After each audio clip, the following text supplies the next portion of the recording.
Welcome to the Feisty Women's Performance Podcast. I'm your host, Sarah Gross, Ironman champion, PhD in women's history, and founder and CEO of Feisty Media. I started this show because I wanted to cut through the BS of diet culture and fitness culture and actually learn from high-achieving women at the top of their game who have figured out how to feel and perform their best at every stage of life. So I chat with experts, elite athletes, and leaders who have learned to succeed despite the massive gender data gap in exercise and medical science and product development. Every episode is filled with information, advice, and anecdotes that will help you fulfill your potential as an athlete, mom, leader, or business owner. And listen up. If you don't subscribe to our Women's Performance newsletter, you are definitely missing out. It's totally free. So head over to womensperformance.com and subscribe now. That's womensperformance.com. This podcast is a production of Feisty Media.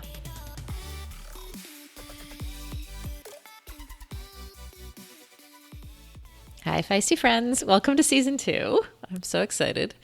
Okay, I want to kick off this season with an amazing interview I did a few weeks ago with journalist Molly Hurford. And we have a bunch of fun episodes coming up that I've already recorded the interviews for. So that includes a pelvic health specialist that I really wanted to have on because I know a lot of women have pelvic health issues, a health coach who gives me advice on managing stress. But first, perhaps the biggest and most important news is that I finally got my hands on some Après Delight. So Après is a sponsor of the podcast, and that's the CBD intimacy oil. It's called Après Delight, and well, it was delightful. All I can say about it is that there's like a change in sensation that's like noticeable, but not like overwhelming in any way.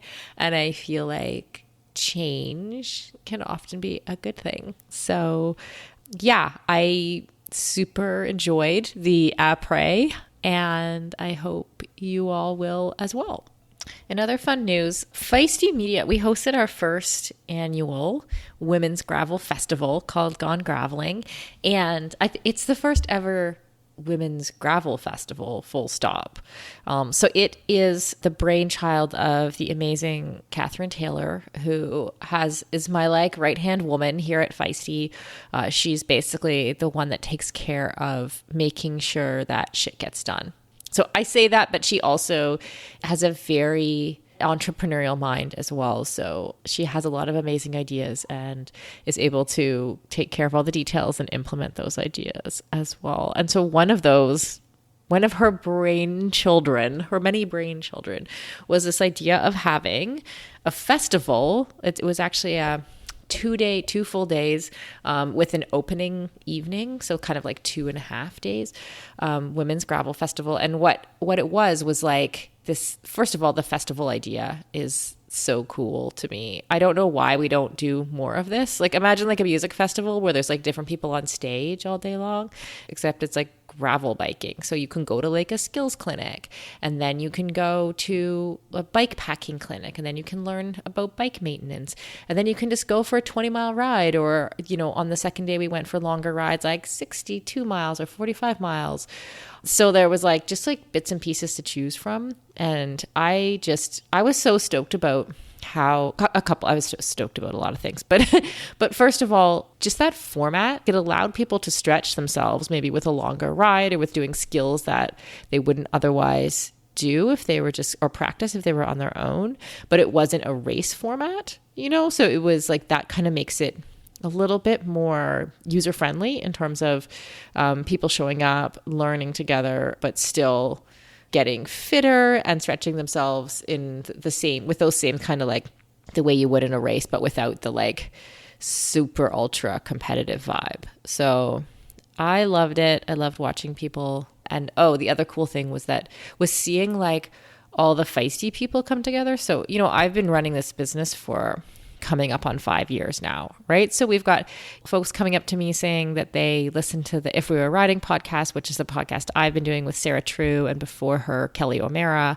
for the entire duration. So we're coming up to 5 years with that podcast, and like longtime listeners showing up with their gravel bikes, coming up to me and saying hi, like that just made my day.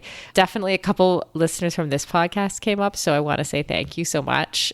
And for like just coming up and talking to me and saying that you listen, because that really like, it means everything, right?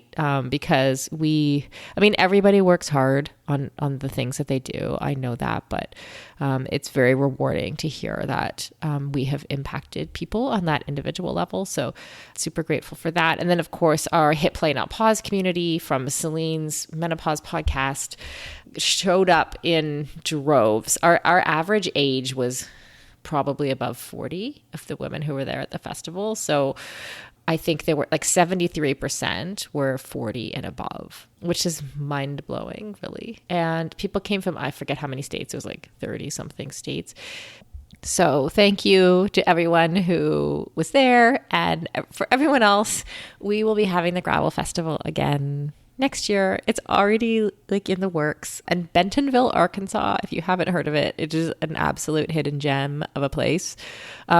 Side story, but I went to the Walmart museum. Essentially the founders of Walmart the founder of Walmart lived in Bentonville in Arkansas. And so he's long gone now, but his grandkids are super into cycling, and that's why there's so many cycling trails. And the way that this family has like spent money on the community is really quite incredible, and creating cycling infrastructure, which of course is right up our alley at Feisty Media, but also like the art at Crystal Bridges, at the like indoor outdoor museum space, and all the amazing sculpture installations.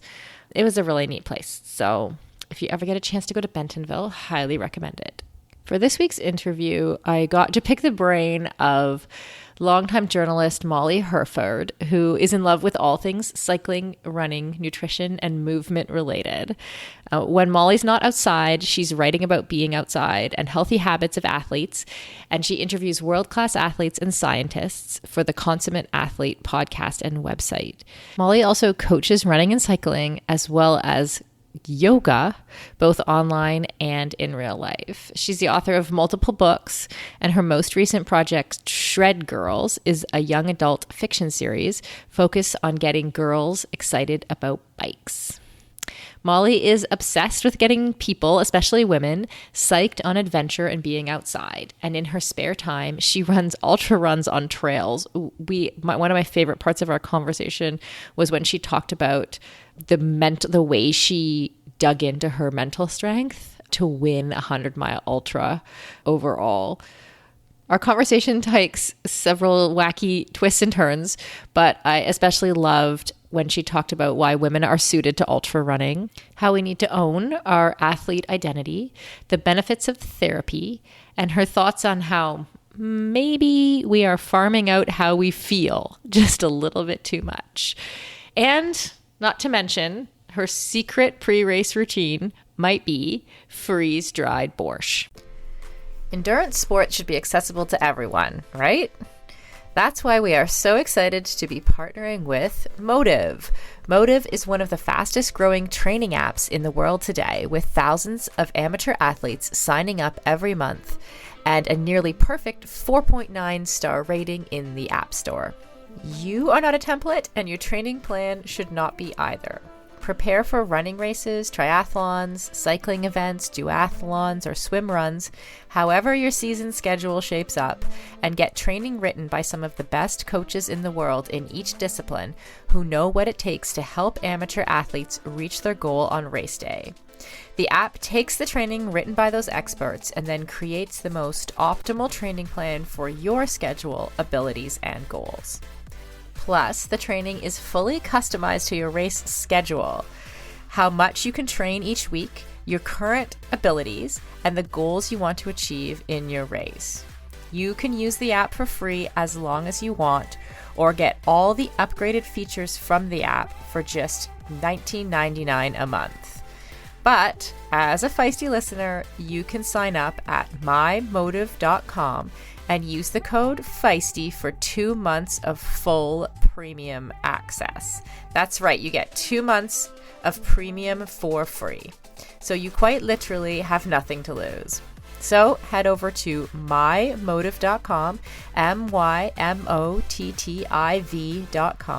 and use the code Feisty, Feisty.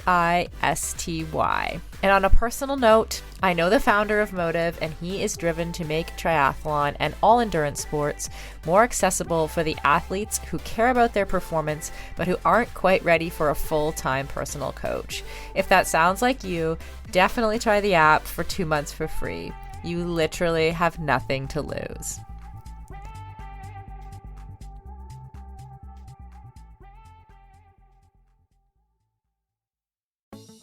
For decades, running shoes have been researched, tested, and designed for men. Brands have relied on the shrink it and pink it approach to sell male shoes to female customers. That's why we are so excited to be working with Hedas. Hedas designs athletic footwear for women that elevates performance, safety, and style.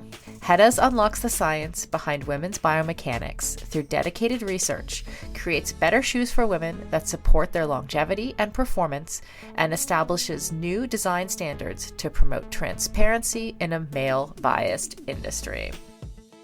Hedas have a lower ankle collar to reduce rubbing, a breathable mesh toe box to allow for ventilation and to allow for female toe shape, a special kind of plate in the midsole to keep tired legs going, a narrow heel cup to reduce heel slippage and take the pressure off our Achilles, and a rounded instep to create a snug fit. Hedas has 3 shoe models designed for different sessions: the Alma Cruise for long runs, the Alma Tempo for training days, and the Alma Speed for pushing the pace. I've personally been running in the Alma Cruise and I love them. It's the shoe I always wanted and never knew I needed. The fit is perfect in every way. You can get your own pair of Hedas at hedas.com and use the code Feisty20 for 20% off. That's Feisty20 at hedas.com, and it will all be in the show notes.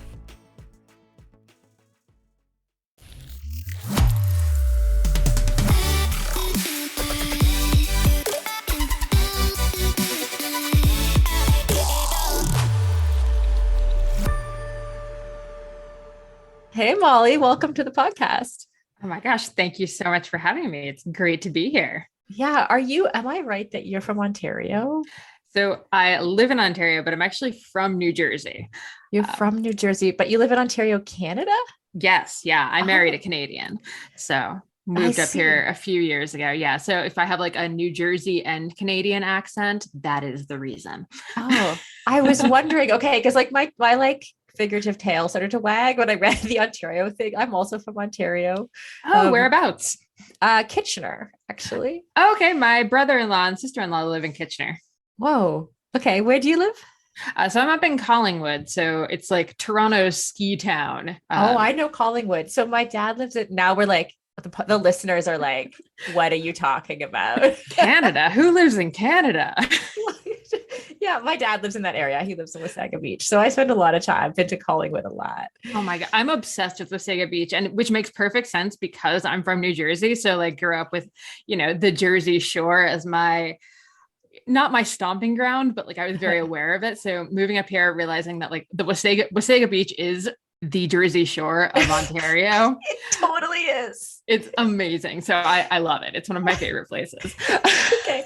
For those people who have no idea what we're talking about right now, Wasaga Beach is like it's like a summer, it's like a beach where all the teenagers go for the summer. I don't know. How would you describe it? Like a tiny, tiny microcosm of the Jersey Shore show. But it is technically the world's longest freshwater beach. So it actually has like fabulous, just like beautiful sand, huge sandy beach. Like we love it for running. It has amazing parks. So we're on kind of the Niagara escarpment. So we have the bay to one side of us, the Georgian Bay. And then on the other side, we have this amazing, 300-meter ski hill. It's tiny compared to, Colorado, but it's a great ski hill and like tons of trails. And it's really just, you can do pretty much any outdoor activity you possibly want in this area, which is why my husband was here and why, we eventually decided this was where we wanted to be. And it's amazing. Yeah, I love that I can, when I go visit my dad, I cross country ski like out the front door in the winter, right? That's what I say. I'm like, I Mhm. literally walk down my steps, put on my skis, and then very poorly proceed to just ski all over town and on like our town trails and stuff. And like, we have great cross country ski facilities. I'm just not good enough to warrant going to them. So I'm just like stumbling my way around for Right. 5 miles or so. And then I'm happy as a clam. Yeah, well, we have that in common as well, because that describes my cross country skiing abilities Like, as well. it's more like I'm running with skis on with like poles to kind of help me go faster, but it's not good. Like no one is impressed by me. Not getting any awards just yet. Yeah, I hear you. And just like before, we are going to talk about women's performance, but how did you meet your husband? Actually, at China's first UCI cyclocross race, almost 9 years ago, we were both there. He was racing, I was covering it. We talked for like 2 seconds, and he got on the bus and to like go home. And he's like, "Does anyone know who that girl I just talked to was?" And luckily, someone knew me, and he was like, "I think I'm gonna date her." And 8.5 years later. Wow. That's a cool story. Yeah. It beats like the, typical online or, met in bars. I keep trying to get my younger sister who's still single. I keep being like, you have to go to bike races. You have to go to like 5K. Like, this is how you meet people. Right. So going out and doing things. Imagine. Exactly. Yeah. Okay, let's go back to your childhood a little, because I read somewhere that you were a bit of a bookworm, which clearly like plays out in your career as a journalism and a writer. But like, when did you start to find joy in moving your body as well? Oh my gosh. I was the ultimate bookworm. I was the kid who, would pretend to be sick during the mile run in gym class just to get out of doing it. Like, you could not pay me to join a sports team. My mother once took me to like T-ball. I think I was probably 4 or 5 years old, and I just sobbed hysterically until the coach was like, "I can't do anything with this." And my mom had to take me home. Did not care for sports one bit. Liked being outside. Like my dad was really into hunting, so I'd go hunting with him. I played outside with my neighbors. I loved the outdoors. Hated anything athletic. Really, really chafed against the idea of having any kind of identity that would be at all athletic. Like, that just did not work for me, because I was a bookworm. I was going to be a writer. That was it. Yeah. I knew that since I was 2 years old. And then, it wasn't until I was probably like, I think I was 19 when I first was like, I feel like crap all the time. I should probably do something about that. And luckily for me, my RA, my freshman year of college, was a very serious Ironman triathlete. And he was like, "Oh, exercise helps with that." And I was like, "Ugh, that sounds terrible, but tell me more." He's like, "I do triathlon." And I was like, "Okay, I'll do triathlon." And apparently my personality is like a 0 to 300 kind of thing. So that's what I was going to comment on. Yeah. It didn't occur to me that I could just like, I don't know, go to the gym for like, short amounts of time or anything like that. I was just like, oh, okay, triathlon. So I guess, I will start, training for this. And it took me like, I think 3 years before I did my first Ironman, but I started triathlon like that year, like from not being able to run a mile. I was just like, okay, well, I'm going to learn this. Wow. So. Okay. First of all, I just want to comment on how insightful it is, like as a 19-year-old, to actually take that feedback of like someone saying, oh, being able to articulate that you kind of feel like crap. And then when someone says, oh, maybe exercise will help with that you actually take that advice and do it. Like I feel like I've said that to quite a few people who've been slower on the uptake, like what clicked in your brain there? I think it was that, or I would have to actually like clean up my diet or something. And I really like, I was standard American diet, like all the way, right. Bagels and Mountain Dew for breakfast, which is a very embarrassing thing to say on a podcast, but there you have it. And the exercise, like adding exercise was much easier to me than like taking away some of the foods that I was aware were really crappy for me, but I Mm-hmm. really, really enjoyed. Mm-hmm. And I mean, honestly, like my dad had been really into cycling and into triathlon, like back in the 80s when it was like really new and really like, gritty and weird and cool. And I think there's probably just some part of me that was like, oh, like there's just something in here that's like striking a chord with me. And I don't understand why, Right. but I'm kind of here for it. Yeah. So yeah, I don't know. It just, for whatever reason, it just occurred to me that that seemed like a good idea. Yeah. So triathlon first. And then at some point along the way, were you kind of good at cycling or you enjoyed it more? Or what was the catch with cycling? With cycling, it was really just a matter of opportunity in that. So I was at Rutgers University, and Rutgers had a cycling team. And Mm-hmm. luckily, my RA was like, "Oh, you should go to them to, get better at being on the bike." And I was like, "Okay, I guess I'll go to this group ride."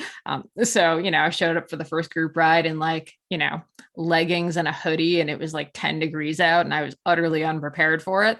Mm-hmm. But they still were just these wonderful, wonderful young men who were just like, "Sure, you can ride with us here, like borrow my gloves, borrow my jacket," and just made me feel so, so at home. Mm-hmm. That honestly, even if I hadn't enjoyed riding bikes, they were so welcoming that I was just so in love with the sport because of them.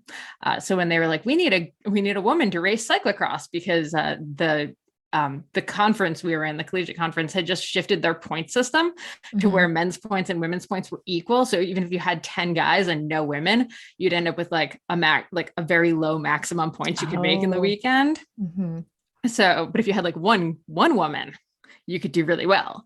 Right. So they were like, here's a cyclocross bike you can borrow. You're going to race cyclocross. I was like, I don't know what that is. So I showed up to like the grossest, muddiest, just worst race in the entire universe, which I think is how everyone talks about their first cyclocross race. We're like, Yeah. it was horrible. It was painful.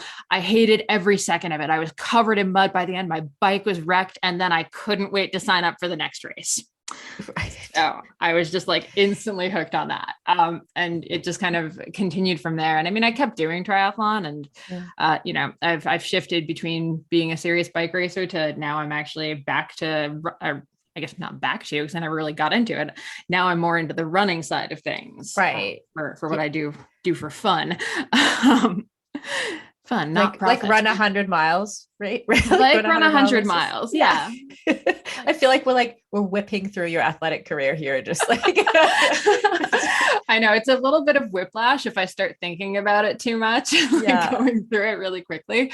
Yeah, I tried pretty much every cycling discipline. It turns out I'm not actually very good at bikes. Like I'm quite good. I'm much better at running than I am at biking, and I Yeah. was okay at triathlon. But Yeah. running is apparently running really, really far is maybe what I'm like built for. I don't know. Ultra running. Yeah. So am I right that you set the overall course record for the Outlaw 100? Is that Yeah. correct? Like you Yeah. beat the boys kind of Like I beat the situation? boys. Yeah. The second place, or the first man to finish. So he got like, the first place men's award, finished like 4 hours behind me. I kind of love that. Is that like There's something really strange about like when you finish and you're the first person to finish and you get handed like the first women's place. mm-hmm. It just feels kind of strange, Yeah. but I'm also kind of happy with it. But I'm like, do I get both? Like, Yeah, because it's like, yeah, it needs to be the first men's award or the first women's award, right? If you have an overall first place, you can't just have the second one be the women's award yeah. because that's Yeah. So I in have like cases like this not going to work. Yeah. very complicated feelings on it because the assumption is always that the first place man was Mhm. faster than the first place woman. And I think Mhm. that's changing a lot, especially in the ultra scene. Like this, I think, is Yes. like the third race that I've won like outright, like just as the overall. Oh, wow. I mean, they were tiny local races with not a lot of people in them. Still, winning For is the other winning. ones. Yeah. Winning's winning. And yeah, each time it kind of strikes me like as like a little weird when I'm getting that award, and I'm Mhm. not really sure how I feel about that. I'm like, is this like a personal issue for me, or is it just like society has like made me feel that like women's is like not as fast as the men's, so why aren't they giving Mhm. me the men's one? I don't know. Yeah, or the overall, like I've heard a lot of interesting stories in that space. Like, so for example, like where I lived in Scotland for a long time, right? And they have like the Highland Games in all the little towns. And like they'd have this like local running race in the hills, right? And they would give out prize money for the top 5 overall, and then the first woman or something. It's something like that. Like there was a weird prize money division, of course, because sport does weird things with prize money sometimes. And a friend of mine went into the race and came 4th overall, and they gave her the prize money for first woman, which was less than the guy behind her who got the 4th place overall prize, even though he was 5th overall. Like it was this weird, like, what? Why? Yeah. Like that's exactly like the complication that's happening now. That's very weird. And that one just feels outright wrong. Yeah. That one seems much more obviously like this is a problem. This is a good complication for women's sport to have. Yeah. Right. And I love it. I feel like we should have a sub segment of the podcast that's like the girls who beat the boys, but it feels a bit petty. So like I know, right? I just do it quietly. I don't announce it, but I know. It's definitely like a funny feeling. And that race in particular was like awkward because, you don't really get a podium, right? Like, it's not like I even got to like stick around to see the guy finish because frankly, I was very tired and I wanted to not be standing anymore. Okay. Was he several hours behind you? Like 4 hours. Yeah. 4 hours. But let me tell you, I raced the last 20 miles completely convinced that he was closing and was like right on me because it was a weird, like looped course where you actually pass through the start finish like 10 times in the course of the race. And as we started the last lap, there were these 2 guys that were coming out and like, or coming into the finish as we were like heading out on the last lap. So they were, maybe only a couple minutes behind us and I couldn't see them because, you have headlamps on. So I was like, oh no, that's probably the guy who's right behind me. So I'm like, hiking my little heart out, trying to like speed up because I'm convinced that he's right there. So it probably helped you. Probably helped me. Yeah. Mentally, I think that kept me in the game and from, sitting down on the trail and just being like, I'm tired. I've got time to kill. I'm going to take a nap. Yeah. Do you think that women are more suited to the long distance stuff in general? I genuinely do. And I have like several thoughts on why this is. I think part of it is we're a lot more willing to just like be strategic and like chill about it in the first part, because I noticed interesting. There were a couple guys who had gone out with me, who one guy, like bless his heart, he was like 21 years old and we're like 15 miles in and I'm like chatting away with him. He's probably like, oh my God, make this girl shut up. But I keep chatting. And it turns out he's like never run over 30 miles. Like he's never done a race over 30. He's never done anything other than 1 30-miler. And he just like came down for 100-miler. So as you do. Yeah. So I think it's like that stat where it's like guys will like a higher percentage of guys will apply to this job that they're like utterly unqualified for. Right. Yes, absolutely. Whereas women won't apply unless they know they're actually like almost overqualified for that job. I think that's true of 100-milers. Like, yes, you have a lot of guys that will go into them just like, I can run. I did a 5K that one time. I can definitely do this. And you have women who are like meticulous training plans for 3 years, prepping for it to be ready. And even then we're still on the start line going like, oh my God, I hope I can finish this thing. Like, oh, even if I can just walk it in, that's going to be good. Which was me on the start line. So I think that's part of it, is like men have this weird, like aggressive confidence that they can just go out and just like smash it. And women are much more like, okay, I'm just going to stay within my own comfort zone. This is fine. Yeah. And a proper pacing. I can't imagine a space that it would apply more than in a 100-mile ultra run. Which it is really weird, because if you've never done one, which I hadn't, you don't really know what the heck proper pacing is. Like I, suddenly I was like in first place and I was like, oh crap. Like, have I just epically overpaced myself? Like, I don't know if I don't know if I can do this for another 80 miles. I've never done this before. I feel you took the lead after 20 miles. Yeah.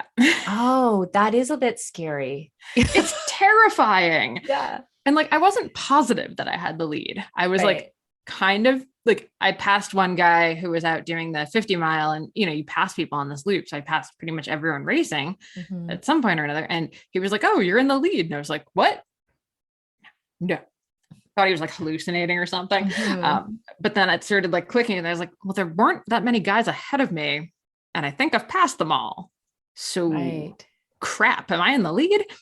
Wow. Which, yeah, like, talk about like bringing up imposter syndrome, right? You're like 20 miles in, you have 80 miles to go. You've never done this before. And suddenly you're leading and you're just like, no, I must have messed this up. Like, this is going to go horribly downhill very soon. This can't be sustainable. But it was. And that's like, you're asking yourself to sustain that mental belief in yourself for like, not just, it's like what, 20 hours that you had? Like 23 hours. Yeah. What did you tell yourself? Honestly, a lot of just like math problems in my brain, just trying to like math it out. Like, if I like had to walk, how many hours would this take me? Or, I kept trying to kind of go through this like series of like positive self-talky mantras where I'm just like, you're born for this. You're born for this. You're doing fine. You're feeling fine. And there was one point where I was like, oh my gosh, I'm starting to get really tired. And then I was just like, no, you're not. Snap out of it. And I just like wouldn't let myself go to any dark places. I think I just like slammed that a wall down in my brain that was just like, nope, we're just not going dark. Yeah. Which for like a very gothy little girl was a very strange thing for me to not be going dark. Just like, doesn't make sense. But I wish we could bottle that, because I think that's what everybody wants to know how to do. Like, you're doing it in the middle, like in the depth, the darkest depth, right? In an ultra race, like just being able to shut down those negative voices, right? There must be, you said that you thought like you're born for this, or I'm born for this. There must be part of you that does believe that you're born for it. I think so. Yeah. When I hit like, 30 miles, feeling like it was just like a casual, just like jog, which sounds like a ridiculous thing to say. But feeling just like super good and just like smiling away, I was just like, okay, this might actually be a thing. And then as the miles kept going, I kept, feeling more and more into that. I also admit, like, I'm like, Born to Run is one of my like absolute favorite books of all time. Chris McDougall, we've had him on our podcast a couple times, and I'm just like this poor man. I'm like a little obsessed with him. And I reread chunks of it every night before I have a big race. So I actually have like these passages from there that are just in my head that are describing like some of the top women like performances in it, like Anne Transom at Leadville, like back in the 90s. Or, just like Jen Shelton being like just so excited and happy to be running. And I just literally replay those passages in my head as I'm running. And yeah, that kind of changes my mindset. And honestly, like, my husband and my dachshund were sitting in the van. They were there for 24 hours crewing. And you're out running and you want to feel bad for yourself because you're like feeling a blister starting to form, or you're like feeling a little tired, or like you have indigestion, or your gut's not working. And you're just like, no, like, Peter drove down to Oklahoma so I could do this race. He's up in the middle of the night. He's not a good person to be up in the middle of the night. He's like me. We need our sleep. And he's just staying up all night, and he's like ready to do whatever I need him to do. And all I need to do is keep running. So I'm going to keep running. So I think when you can kind of shift your perspective to that side, it makes a big difference. Yeah. Just getting outside of yourself a little bit as a way to keep positive. Yeah. Yeah. Okay, let's talk a little bit about women's performance. I feel like you kind of like, we take a multidisciplinary approach. We have our 4 pillars: physiology, nutrition, mental health, and culture.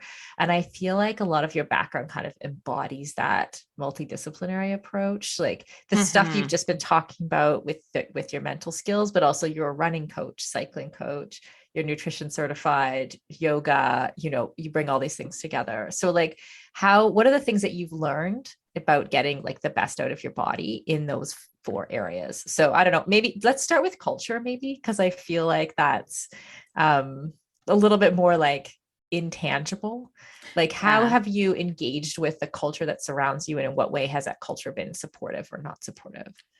Yeah. When I was thinking about this pillar, it really kind of made me think a lot about the topic I talk a ton about, is this idea of identity and athlete identity, and embracing that, especially I think, as women in general, it's sort of tough to do. But, for me, like I said, when I was a kid, I was a bookworm. It didn't occur to me that I could also be an athlete. And I think we get really kind of shoehorned into these identities, especially from like a really young age, where we just don't believe that that's a label that can be added to the things that we do, right? Like, okay, I can be a writer, I can be, a bookworm, but athlete doesn't really make sense with those.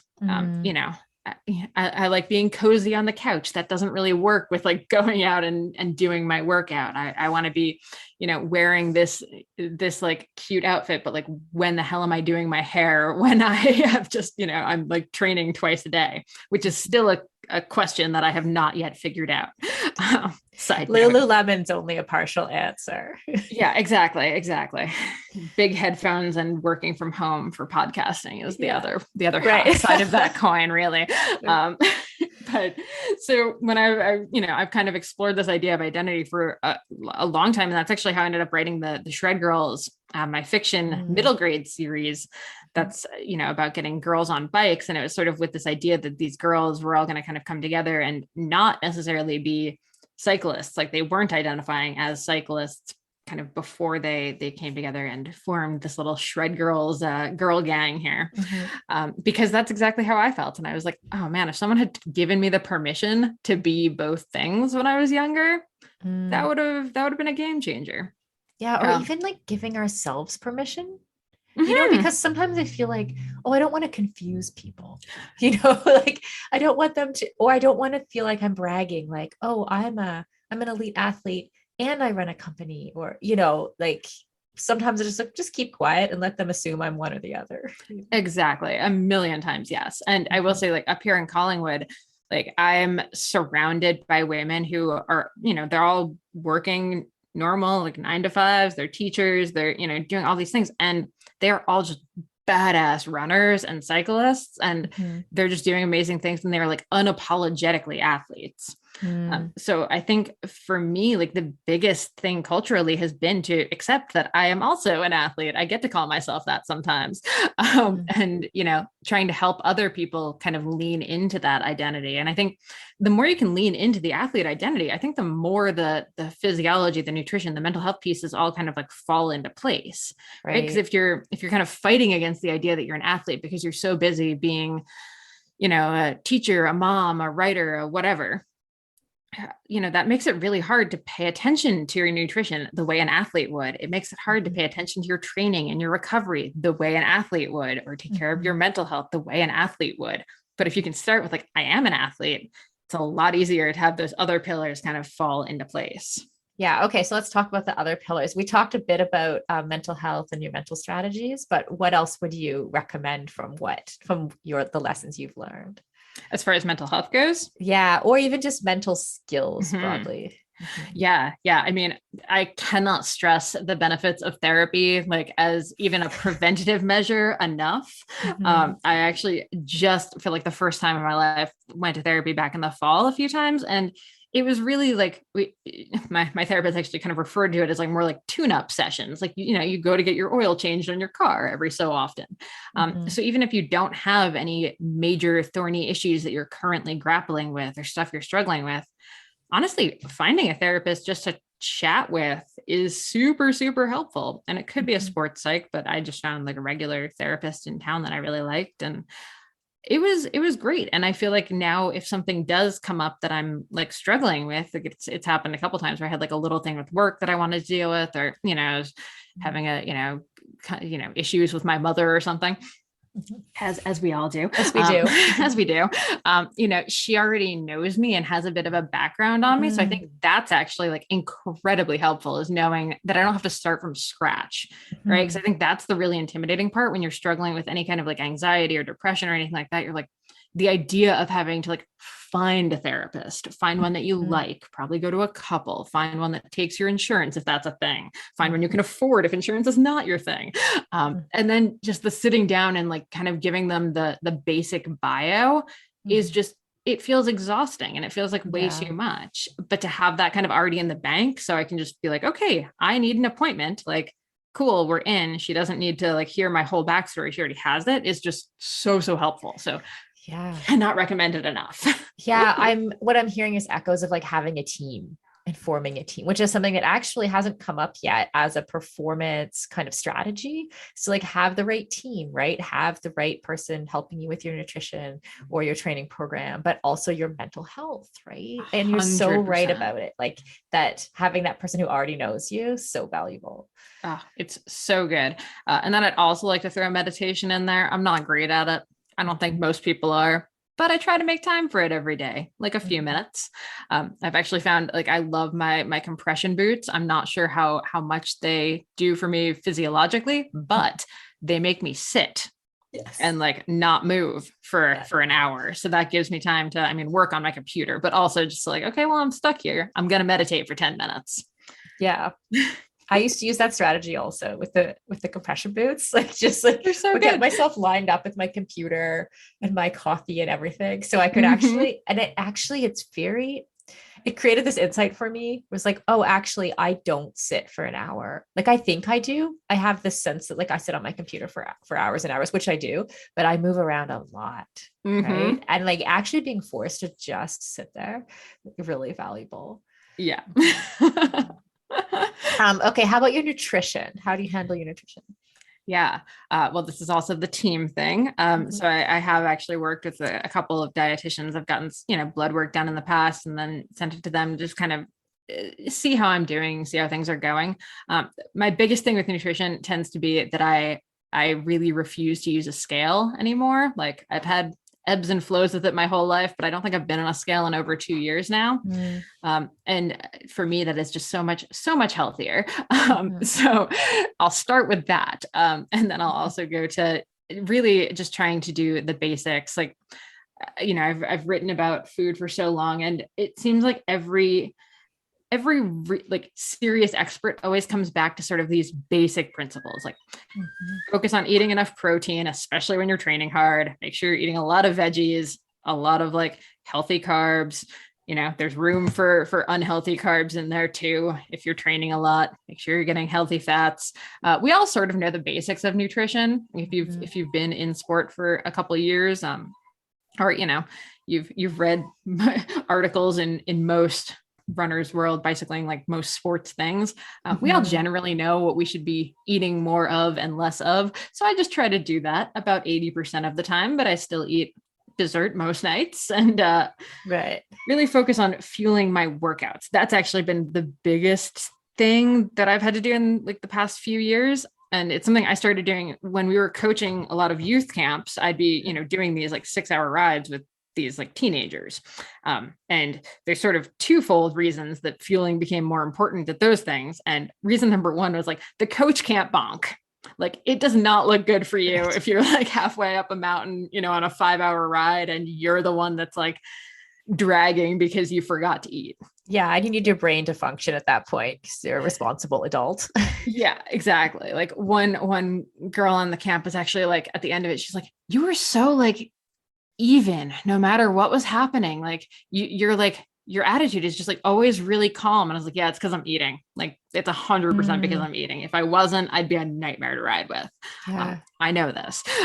And the other reason was to just show the girls that eating is actually like a positive thing. Like, so even around the rides, like my breakfasts, my like post ride, my during ride, like I was eating a ton just to make sure that they saw like, here's this woman who's like doing pretty darn good on the bike and in sport, and she's eating a lot of food, because I think they get all these mixed messages about having to drop weight as women in sport and needing to look a certain way or whatever. And I'm like, okay, well, we also need to eat to perform. So being on those camps has actually made me feel much better because it forced me to have to actually do that to be a good example.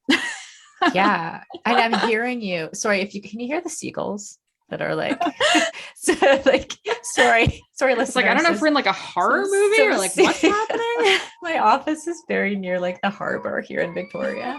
And so occasionally we get like seagulls like really close to the roof here. Anyway, I hope that our listeners will find it to be an add-on. And it's like nature sounds. It's very soothing. Right. That's what we're going to go with. I'm actually super relating to what you're saying about eating, like even as a pro Ironman athlete, like always, always. And when I used to coach, I would tell people like, we often sort of go back to like blaming ourselves mentally if we're not feeling motivated, especially while we're training or racing. Like if something's starting to break down and you're not sure about if you can make it, or if you're thinking negatively, like it's probably food. Like 9 times out of 10, you just haven't eaten enough. You just need some carbs. Like 100%. That just works so much for endurance sport.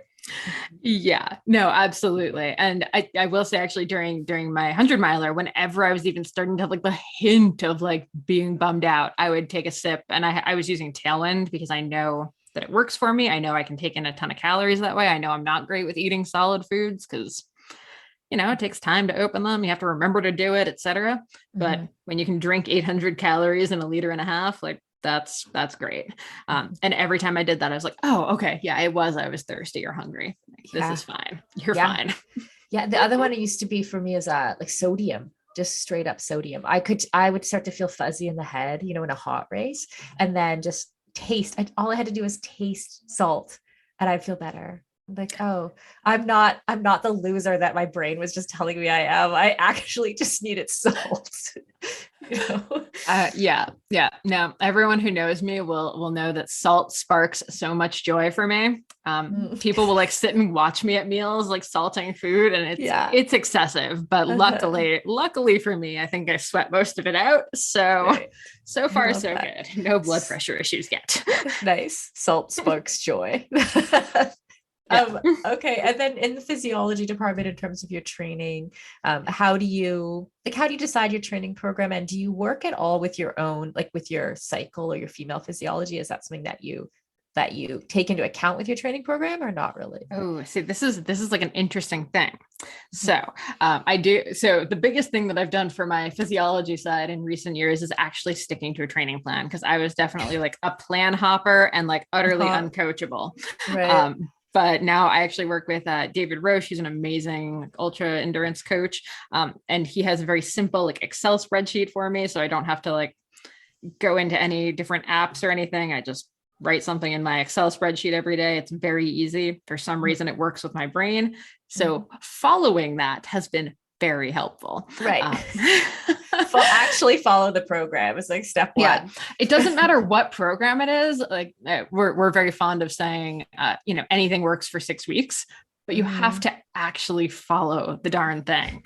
Right. And it's, there's always some kind of shiny new like group run or ride or something that's going on that I'd love to be doing, but like, no, you need to stick to the actual training program if you want to perform. So that's been a big thing there.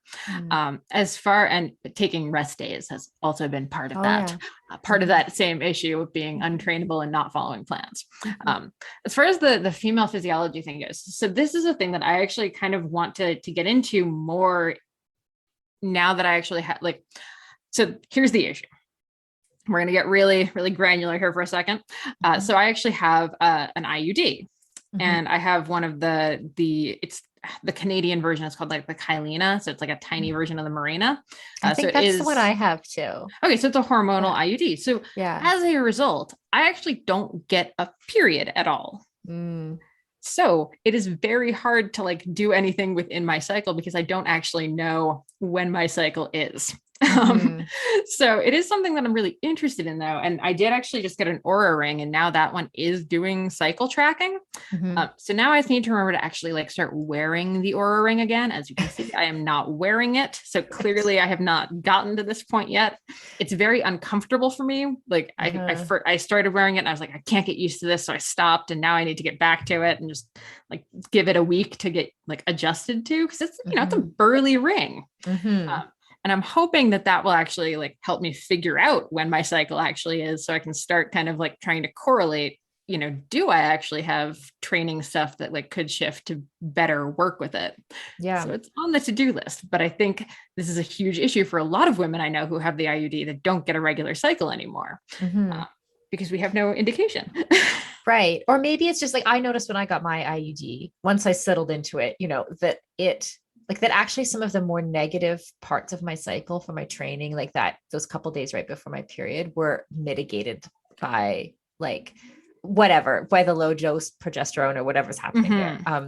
So I basically like it basically helped me to perform better in those days. So it's like, why create a problem if there's not one? Like if you're training well and you're thriving and you don't necessarily need to track your cycle, then. Exactly. Yeah. So that is kind of the tricky part. And I actually really wish that more people would actually speak towards the IUD, because I think there's always two discussions. There's like, you talk about birth control and like the problems with it. And then you talk about like, okay, so you're not on birth control here. We're going to talk about like the regular cycle when we're off of hormonal birth control. But for a lot of female athletes, like, we have to use some kind of hormonal birth control. That's just, right. That's where I am in my life. Well, exactly. Like birth control. I mean, I've said this before, but like, you know, the invention of birth control has been like a major revolution for women and are the relative freedoms that we have in the world. Right. So the fact that we have better options now than say like an oral contraceptive or something like that, like an IUD, it's such a massive win, you know? Exactly. And I love that I can like, you know, have that kind of protection and also, you know, have something that mitigates some of the downsides of my cycle. I mean, yeah, I like to call it the set it and forget it birth control. So perfect. Perfect. Okay. As a journalist as well, we haven't talked much about your writing. You did tell us a little bit about the Shred Girls, your series too. And I want to tell listeners how to get that at the end. But I'm wondering a little bit about how you, in talking to like world-class athletes, I know you've probably interviewed tons and tons of people. Like, have you picked up any performance tips that you would want to share with our audience from them? Yeah, for sure. I was thinking about this a little bit as you know, you had sent me that question, and the number one person I always reference, and this poor woman, I feel like she's like probably hears about herself from me just constantly. It's like, why is Molly obsessed with me? So I apologize. I love Katarina Nash so much. Like she is one of just my absolute like favorite athletes to mention, as far as just a woman who's had this career that spans 2 decades, like multiple Olympic cycles, cross-country skiing, mountain biking, cyclocross, just all around tremendously talented woman. And just so relaxed, like and I'm sure, you know, her teen years and early career was different, but like her approach to training and nutrition is just so just wonderful and holistic and just like so like loving of like all of like the good things in life while still training like a beast. So I, you know, talking to her, I love it. You know, she has these dogs and she hikes and runs with them a ton. She does, you know, she's never stopped cross training, which I guess makes sense when you're a cross country skier and a professional mountain biker at the same time. And just, I don't know, her approach to stuff is just so good. And you know, she's one of these women that I really look up to, as far as honestly like the fueling and stuff. Like I've been able to go out to eat with her a bunch of times, and you know, she actually eats regular food, like big meals. She'll have a glass of wine with dinner, and like that's great. There's no guilt associated with food like you see with, you know, I have gone out with some pro athletes where it's, you know, it is like that salad and dressing on the side and, you know, no alcohol, or like, oh, I'm doing like paleo but also vegan and keto and like 18 different you know, antihistamine, intermittent fasting. Yeah. So those have like the air, and that's fine. They're good. So I've always just appreciated that deeply about her. Yeah. What I'm hearing there is like, and you've sort of said this earlier about being authentic. Like, I think as women, sometimes like we can't even be sure necessarily that the training program will apply to us as is, or like getting caught up in like all kinds of numbers and expectations on a day-to-day basis, like might be the wrong approach for some people. Right. So that like, it's like fine to focus on numbers, but like not if you lose track of like your authentic self and also like listening to your instincts. I think that's like where I'm going. It's like sort of like, I need to eat now. I need to eat more. I feel more relaxed. Like I feel more relaxed with my glass of wine in the evening. Like would not listen to an argument that told me that it was bad. No, maybe I should, not. But like, you know, I feel like a lot of people would do a lot better without that, with a little bit less like A-type these are the lists of things that I have to do all the time, and a little more like listening to ourselves. 100%. And I think this is my like rant against wearables for like 2 seconds. I do think we've also like to that end, we've really kind of like made, how do I want to say this? We've farmed out how we feel, right? Like we now trust our rings and our watches and our sleep trackers and all of this to tell us how we're feeling every day. And I don't think that they're bad. I think they're great if you can also like subjectively understand how you're actually feeling and really think about that. But what I really like, what grinds my gears, and I'll say this, applies for my husband too, who actually is like a full-time coach. Like when someone, gets up and feels good, but their Whoop score says otherwise, but they feel great, but they're not going to do their training because their Whoop score said something that, it says that they don't feel good. So now they've decided they don't feel good, even though they actually did feel good, or vice versa. Like the Whoop says they're fine, but they feel like absolute like crap. And they still like go push it on the bike because their Whoop said they were okay.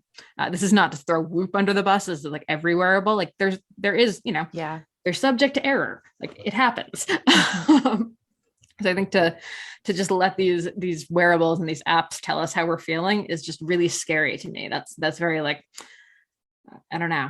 And now I feel like we're living in the Matrix. Right. No, totally. And I think I loved what you said before about like how when I asked you about your physiology and training and what you do, what made a difference for you, you said, I actually did the program.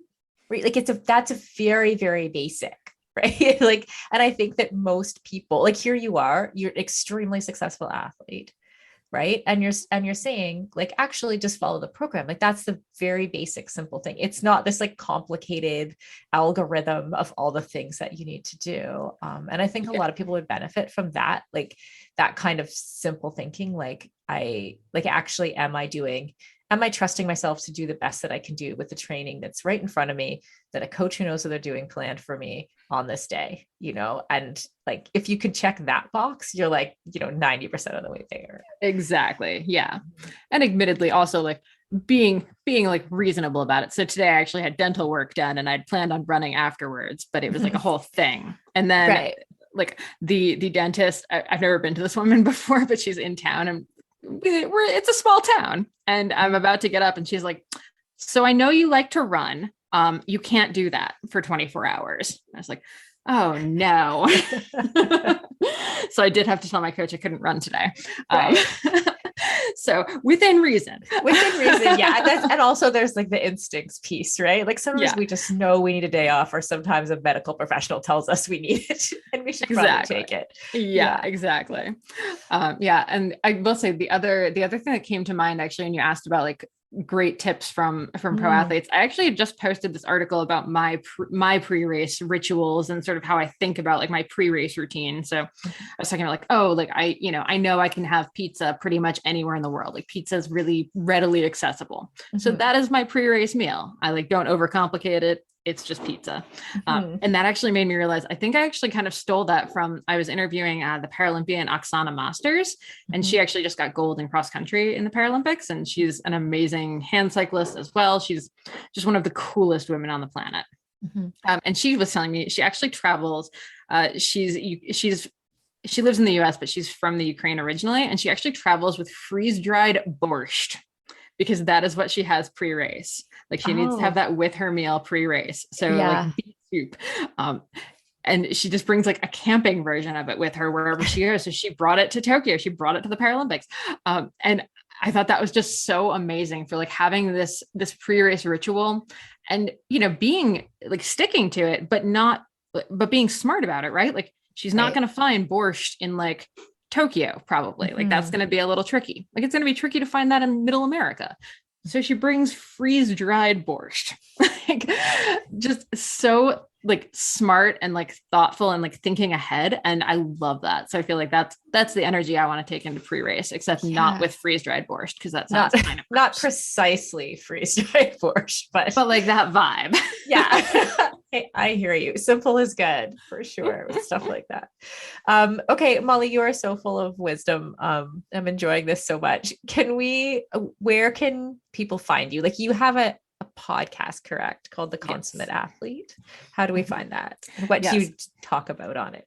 Oh my gosh, we talk about, pretty much all things endurance and sport related. It started actually as like a much broader thing where we were talking to like NASCAR people and like NFL players and like all of these different modalities, because we were really interested in like what makes like an all-around athlete. And it's kind of honed into more like endurance sport now. So we talk to athletes and experts and researchers and just people who are doing really cool things in the field of endurance sport. And that's over at consummateathlete.com and at consummateathlete on Instagram. And then, I'm over at Molly J. Hurford on Instagram. And there you can find all of like the Shred Girls links and stuff. That's shred-girls.com. I realize I have a lot of links that come with me. I apologize. I do a lot of things. Don't apologize. That's the thing. Like that's where we started, right? Yeah. You know how it is. Yeah. The Shred Girls. Okay. What age group are the books for? From about like 8 to 12 is sort of that like middle grade, but I know kids as young as like 5 are getting it read to them at bedtime. And I know girls that are, 16, 17 are reading it and enjoying it. The latest one came out in November and it's all about bike packing, and has some of the foibles that I got into the first time I went bike packing gets snuck in there. It's supposed to be more like fun, like reading like a Babysitter's Club book, but I do try to sneak in a few like little cycling specific tips and stuff like, keeping a gratitude journal or meditation get kind of flipped in there a little bit. So healthy living through fiction. I love that. Okay. What has the response been to that series? It's been really cool. I get emails from parents. I get letters from girls, from both sides. I get, letters and emails from parents whose daughters didn't like reading, but they liked biking, and now they like reading because they got the books. And I have, parents of bookworms who didn't do athletic stuff that are now getting out and riding because they read the books. So it's kind of like doing both of those things. And it just makes my heart just like the happiest anytime I see that. Yes. And we've come full circle, like mission accomplished. Exactly. Yeah. I wrote the book that I needed when I was that age, which I think is what most authors say about the books that they write is like, I wrote the thing I wanted to read. I feel like this would have gotten me into it. Yeah, I think we should all do, whether it's writing or not, like we should all do the things that we think we're missing. Like that's how else can we help in the world but that, Exactly. So well done for like following that and doing it, making it happen. Oh, thank you. Okay, well, thank you. This has been so fun. And I'm so excited to get you on my podcast next. Yes, me too. It's going to be a fun follow-up. Awesome.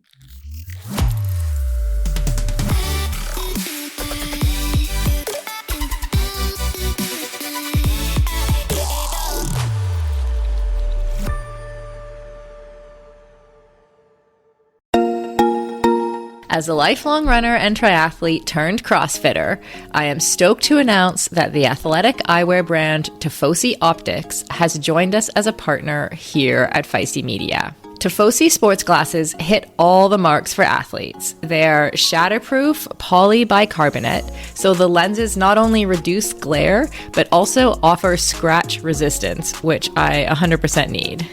They stay in place when you are moving. The hydrophilic rubber nose pads actually get more grippy the more you sweat, so they are secure and don't slide down your face even when you're running in hot conditions. No matter what sport you do, Tifosi has shades for you. Whether you love tennis, fishing, pickleball, running, cycling, or just hanging out on the beach. They are super reasonably priced, which I love, so I can have multiple pairs that go with any outfit. And of course, Feisty listeners get a special discount. So head on over to tifosioptics.com and use the code FM20. FM as in Feisty Media to get 20% off your order. That's FM20 at tifosioptics.com. I'll put a link in the show notes to make it easy for you. As we head into summer, rest and recovery are critical for improving sports performance, reducing stress, and living a long and healthy life. We should all invest in better sleep. So, think about the thing you lay your head on for 8 hours a night. If it's not exactly right for you, it can lead to needless tossing and turning, or worse, have you waking up with an unrelenting kink in your neck. My new Lagoon pillow has helped me improve my sleep immensely by pairing me with the performance pillow that has everything I need. So I personally was matched with the Otter pillow. Shout out to Team Otter, which I love because it has a gentle cooling effect.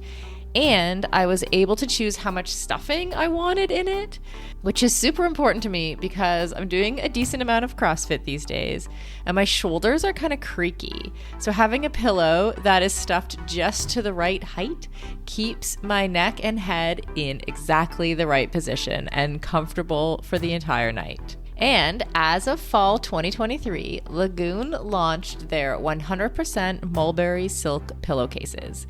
It's cool to the touch, buttery soft, and great for your skin and hair. You've got to go check out this pillowcase if you want to feel great and look great every morning. Waking up for morning workouts has never felt better. I'm refreshed and pain-free thanks to my Lagoon pillow. To check it out for yourself, go to lagoonsleep.com/performance and take the 2-minute sleep quiz to find your perfect pillow match. And then use the code PERFORMANCE for 15% off your first purchase. That's code PERFORMANCE at lagoonsleep.com/performance, whole 15% off, and the link is in the show notes. You can just click through there.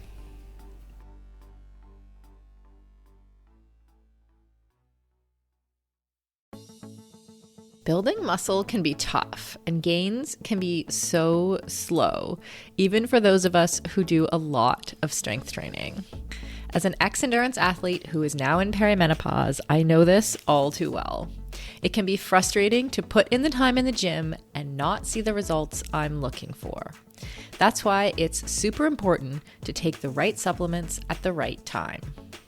One of those supplements is essential amino acids, which are needed to trigger muscle protein synthesis.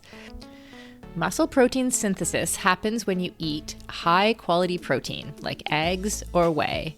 And by supplementing with additional essential amino acids, you can make sure you are getting the full benefit of your training sessions. Targeted essential amino acid formulas can be up to 4 times more effective than just eating protein. I've been taking amino acids for almost a year, and in combination with eating quality protein and a couple other supplements, I have managed to turn the tides on age-related muscle loss, which starts at 30 for women, by the way, and I have continued to make strength gains as I head towards 50. AminoCo has been a long-time sponsor of Feisty Media and has supported all of our brands and podcasts over the years. I recommend starting with AminoCo Perform, and you can grab some at aminoco.com/performance. If you enter the code PERFORMANCE, you will save 30% and receive a free gift if it is your first purchase. Give it a try and let me know how it goes. That's aminoco.com/performance and use the code PERFORMANCE to save 30%.